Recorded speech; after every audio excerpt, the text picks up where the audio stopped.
Marco Zero é o ponto onde todas as medições de distância relacionadas a uma cidade são estabelecidas. E é aqui, da Rua Bernardo Ramos, o Marco Zero de Manaus, que eu te convido a conferir comigo o que temos no Galeria de hoje.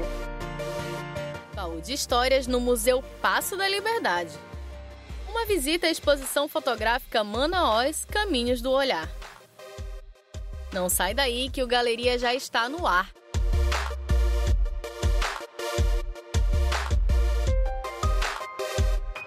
História e beleza arquitetônica unidas em um dos prédios mais antigos aqui de Manaus, o Paço da Liberdade. É desse prédio memorável que abrimos o baú de histórias.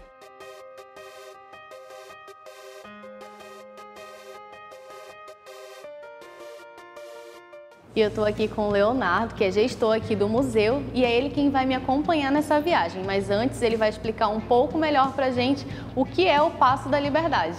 Nós somos um grande museu, um grande templo das artes e das ciências. O Paço da Liberdade, que cada vez mais se torna o museu mais querido da cidade de Manaus, é o nosso museu municipal, que fica aqui nesse Helicon, que é esse complexo da Praça Dom Pedro II, né, que é um complexo turístico.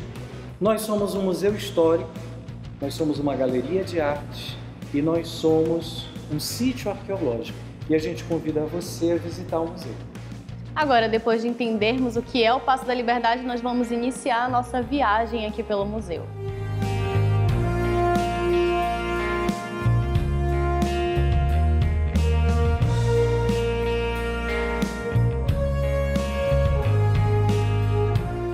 E agora, posicionados aqui no Salão Nobre, eu queria te pedir, Léo, para me contar a história do prédio, quando ele foi construído, quem foram os idealizadores desse projeto. Imagina que esse prédio ele é testemunho de uma política sofisticadíssima do Império. E é graças a essa política que foi se expandindo e veio parar até aqui no norte do Brasil, na região amazônica. Então, o Império patrocina a construção desse prédio para ser a sede da Câmara Municipal. Essa, por sua vez, deveria advogar os interesses do Império. Então, patrocina a planta do Paço, é de 1872. Começa a ser edificado em 1874, ficando pronto 8, 10 anos depois. É um prédio que impressiona em suas dimensões, e que testemunha a sofisticação do Brasil imperial. O que eles fazem então? Junto à fome com a vontade de comer, eles fazem um arrendamento para o governo da província, que não tem uma sede. Então, podemos dizer que a primeira atividade desse prédio foi ser a sede do governo da província, mas a propriedade sempre foi da Câmara Municipal de Manaus. Nessa época do Império, o crédito pelas obras, quem recebia? Eram os engenheiros mesmo, autores do projeto? Certamente, né? Eles eram contratados, eram artesãos, a matéria-prima, muita coisa vinha de fora. Grande parte desses materiais vinham da Europa. Sim. E o estilo dos prédios é sempre o mesmo? Ele obedece uma linha arquitetônica universal. Final do século XIX, é o clássico que volta, que vem de novo, portanto, neoclássico.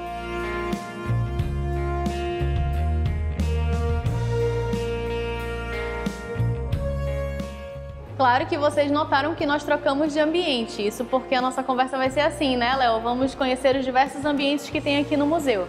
E agora o Léo vai contar pra gente qual o objetivo do museu, por que ele foi construído aqui nesse prédio. Nós somos predominantemente um museu histórico, né? E nós temos essa missão de desvelar esses acontecimentos tão importantes da nossa cidade, né? E de ser esse salvaguardor, né, desses acontecimentos. A atividade do museu, a atividade de patrimônio histórico, ela é multidisciplinar. Então nós temos uma missão educativa, nós temos uma missão social, formar público de museus, para que o cidadão manauara saiba se portar e valorize e frequente museus. Então quem vem aqui é orientado, né? A cidade é muito quente, a nossa mão é suada, então eu não posso pegar nas obras de arte, eu não posso pegar nas paredes tombadas, né? Coisas simples assim, uma abordagem muito leve, né? Para que a pessoa sempre se sinta bem.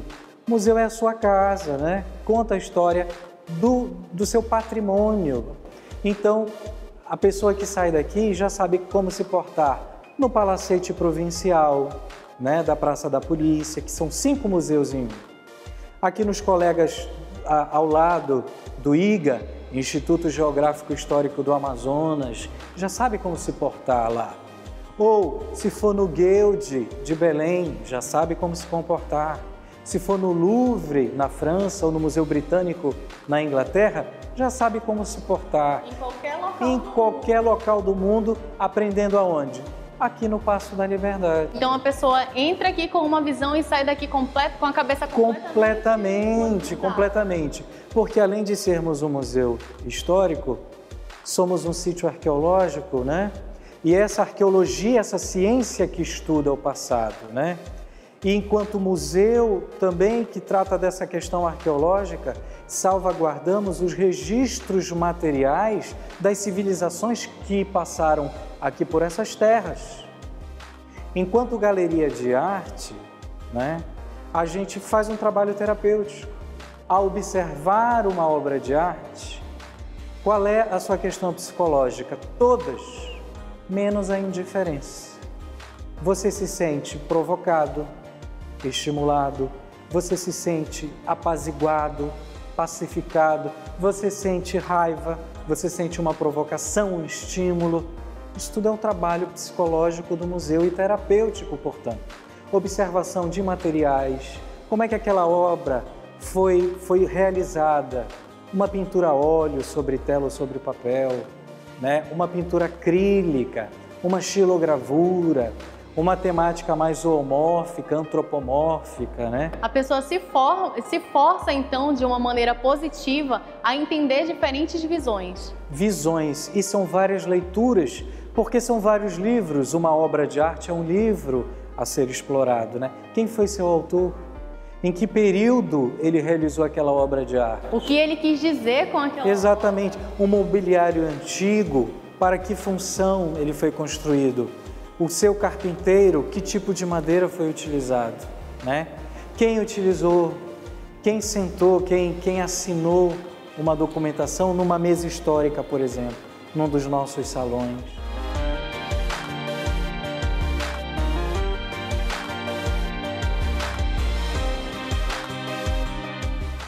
Eu sei que vocês querem saber toda a história do museu, mas segura aí que a gente vai para o intervalo e na volta tem mais baú de histórias aqui, do Museu do Paço da Liberdade.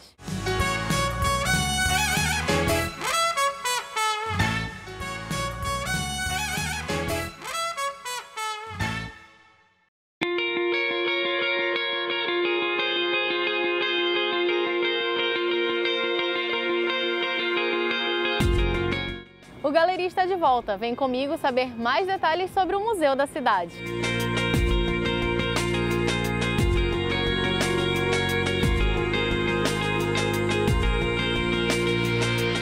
Léo, conta pra gente a história aqui do museu. Quando tudo começou? Pois é, o prédio passou por várias funções. Câmara Municipal, sede do governo da província. Com o declínio da borracha, o governo da província adquire o Palacete Schulz, de um alemão empresário da borracha falido, e em 1917 transfere as suas funções, onde hoje é o Centro Cultural Palácio Rio Negro.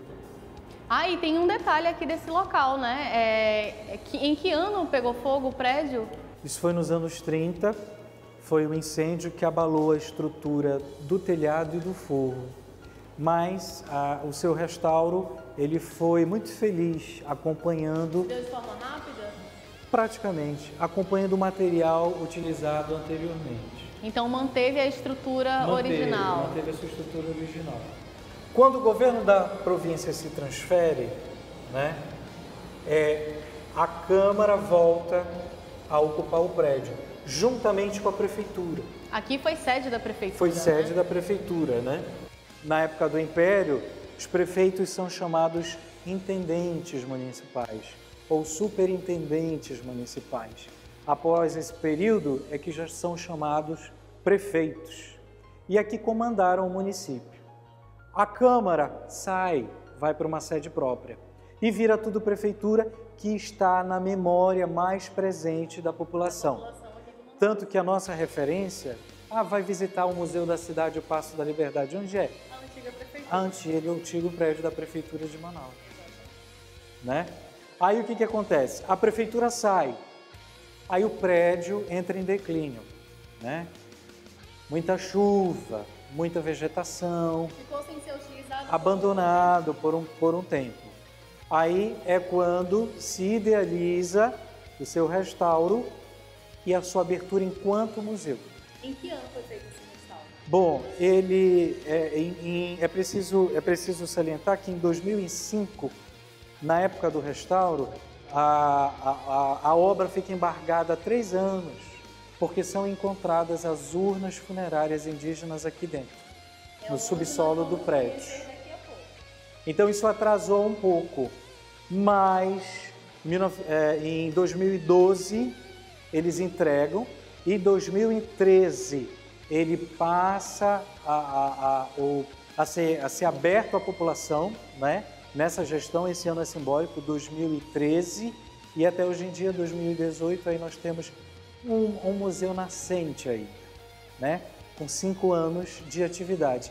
E nesses 5 anos de atividade, ele já passa a estar no mapa dos principais museus do mundo.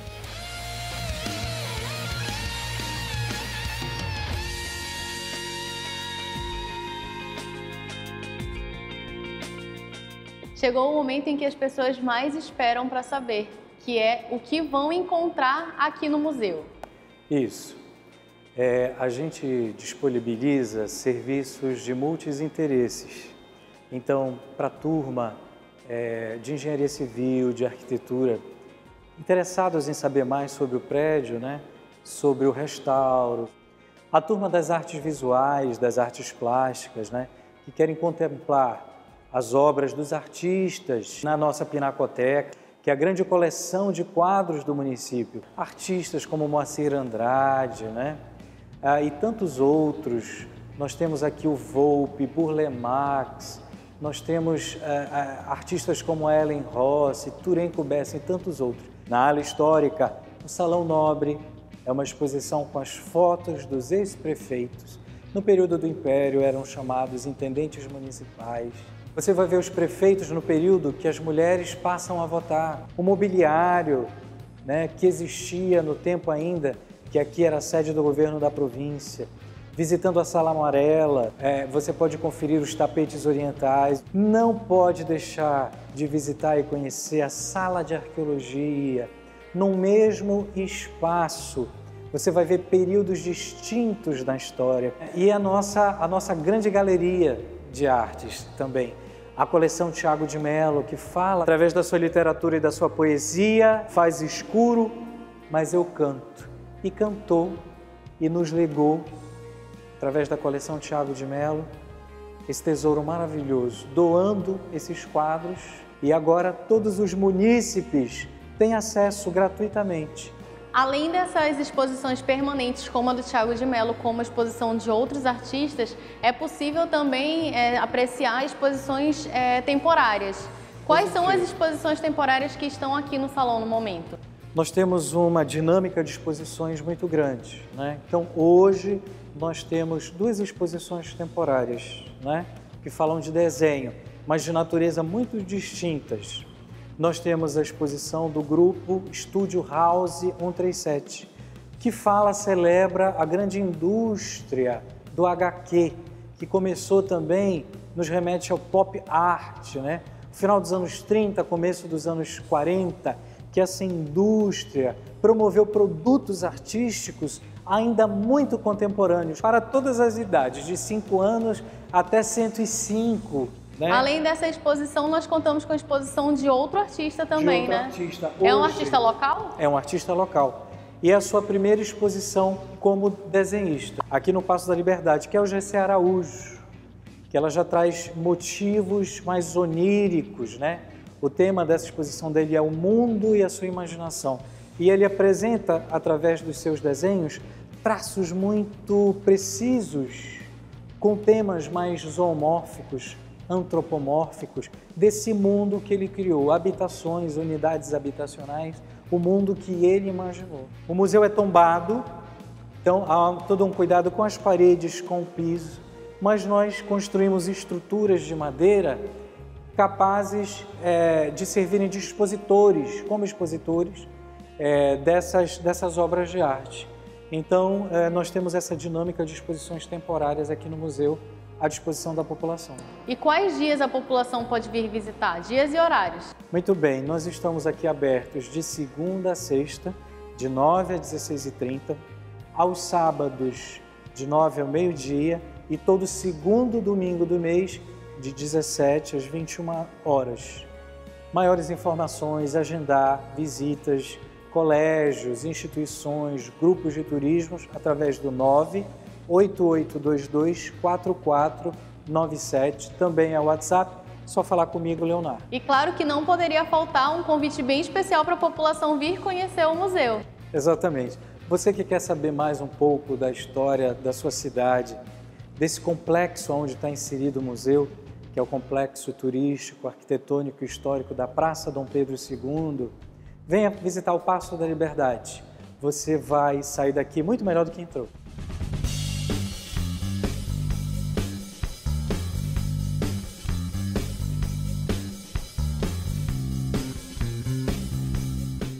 Esse foi mais um Baú de Histórias, o quadro que traz detalhes sobre esses lindos prédios aqui da nossa capital amazonense. O Galeria vai para o intervalo e no próximo bloco nós vamos fazer um tour pela exposição fotográfica Manaós Caminhos do Olhar.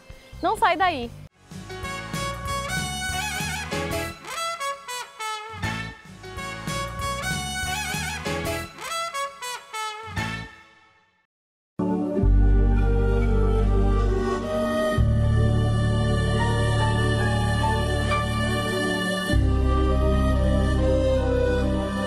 Registra um momento, mostra diferentes ângulos e visões. A fotografia é considerada por muitos a poesia para o olhar. E o Galeria foi até a exposição Manaós Caminhos do Olhar, que expressa diferentes aspectos de Manaus através de telas.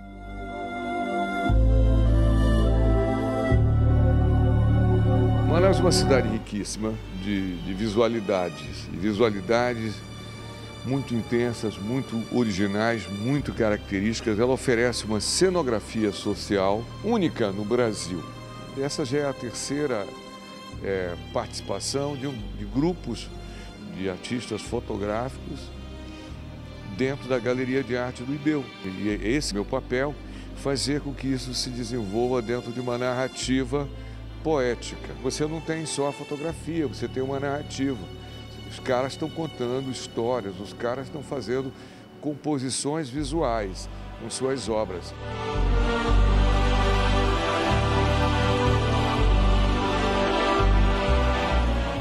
O que você tem aqui nessa exposição é uma manifestação de arte contemporânea pura e simples.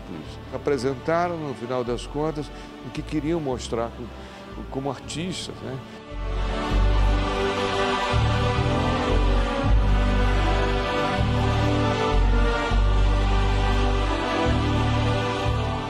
E claro que o Galeria conseguiu reunir 5 dos 27 fotógrafos que estão expondo aqui. Vocês sentem algum nervoso quando vem alguém parando e admirando ou olhando para a fotografia de vocês? É uma recompensa pra gente, né? A gente tá com a nossa obra ali, a gente faz assim com um olhar, com todo carinho, se dedica. E quando a gente vê alguém parado, olhando ali o que a gente fez, assim, é uma gratificação muito grande. E eu me sinto honrada por isso. Eu vou aqui no cantinho que eu tô achando ele muito calado. Assim, não é a primeira vez que eu estou participando e eu tenho um tipo de fotografia um pouco diferente, né? Eu sou fotógrafo de retratos em estúdio. Então, assim, é legal porque na exposição nós pegamos vários fotógrafos e cada um tem a sua visão. Então, é muito gratificante estar junto com o IBEU, né? O espaço que o IBEU sempre cede pra gente. Agora eu vou aqui com a mais tímida do grupo. Ela vai me contar como é que tá sendo essa experiência para ela. Olha, é uma experiência muito boa. É a terceira vez que eu estou com a exposição aqui no IBEL. Como a colega Eliudes falou, eu também me sinto muito honrada. Vamos aqui no cantinho, agora eu vou me meter aqui no meio deles. E aí, como é que está sendo para você mostrar o seu trabalho aqui? É algo maravilhoso a gente poder expor o nosso trabalho, né? De poder compartilhar, mostrar para as pessoas que visitam o IBEL. A oportunidade que o IBEL dá aos artistas é maravilhosa. O pessoal dá uma olhadinha na nossa obra. São diversos olhares maravilhosos. São 27 artistas com olhar diferenciado, mas ao mesmo tempo casando na coletividade. Isso é maravilhoso. Como ele disse, cada um tem uma visão. Todos vocês trabalham com lugares ou tem pessoas também? No meu caso, me julgo muito crítico. Trabalho muito a questão do meio ambiente, preservação do meio ambiente e a preservação do patrimônio público. Estou sempre muito voltado para as questões críticas e faço um alerta, né, para que as pessoas percebam o quanto o ser humano, os seres humanos estão devastando e destruindo o meio ambiente. Os seus são lugares, certo? Mas eu vi que tem umas fotografias aqui que retratam as mulheres, que o autor se manifeste. Vamos lá, Yamar. As minhas fotografias são sempre para retratar a beleza feminina, né? Então, meus trabalhos são todas fotografias sensuais. 90% do meu trabalho é voltado à fotografia feminina. Todas manauaras? Todas manauaras. Tem gente que vem de fora exclusivamente para fazer fotografia comigo, mas a grande maioria é manauara. Depois do bate-papo com os autores dessas obras, vamos ouvir também quem coordena os bastidores. Essa belíssima exposição que é rotulada com o nome da nossa cidade, Manaus, ela reúne talentos não apenas os consagrados da fotografia, da arte em si, que é a fotografia. Ele reúne também jovens talentos. Muitos desses jovens talentos indicados pelos consagrados, pelos mais antigos, experientes, e também selecionados, convidados pelo Sérgio Cardoso, porque alguns jovens, dentre os 27, já têm renome internacional, já têm trabalhos premiados nacionalmente e, segundo os visitantes mais importantes que já tivemos ao longo desse período, que irá até o dia 14 de abril, é uma das mais belas exposições de fotografia já realizadas. E os visitantes que vêm até a exposição, que visão vocês acham que eles têm dessas fotografias? A gente espera que seja muito variada, porque cada indivíduo tem a sua visão, mas é essa a intenção mesmo, de provocar nas pessoas diferentes sensações. Todas são de admiração, o que a gente percebe. Alguns não se conformam em apenas assinar o livro de visita. Alguns escrevem, maravilha, sensacional. Essas obras são sensacionais mesmo, Ruth, temos que concordar.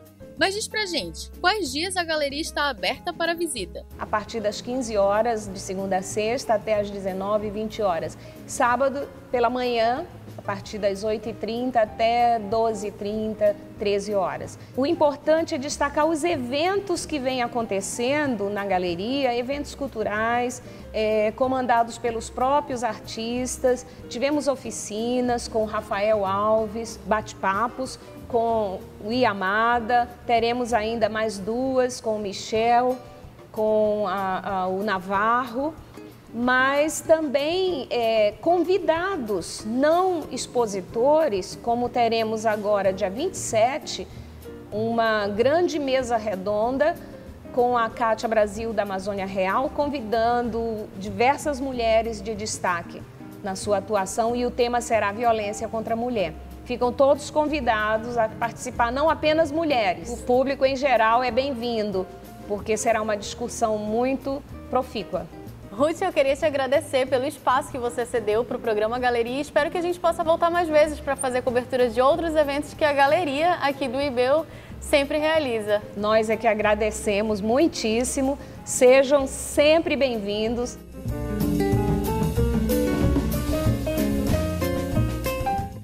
E assim, entre arte e cultura, o Galeria de hoje chega ao fim. Mas não esqueçam que nós temos um encontro marcado toda semana. Até a próxima!